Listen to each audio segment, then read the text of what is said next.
ইনশাল্লাহ বাংলাদেশ আবার মুক্ত হবে, দেশের মানুষের গণতান্ত্রিক অধিকার ফিরে পাবে, অর্থনৈতিক মুক্তি আসবে, উন্নয়নশীল দেশ হিসেবে আমাদের যা যা অগ্রযাত্রা অব্যাহত থাকবে এবং আমরা 2041 সালের মধ্যে স্মার্ট বাংলাদেশ গড়ে তুলে জাতির পিতার স্বপ্ন পূরণ করবো।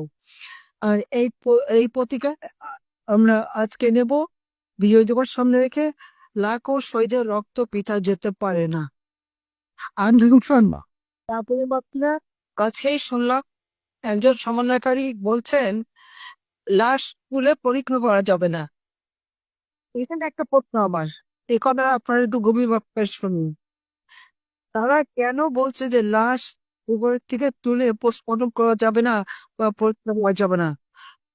কোনো পরিবার যদি চায় বা মামলা থাকতে যদি চায়, তো অবশ্যই লাশের পোস্টমর্টম করা যাবে।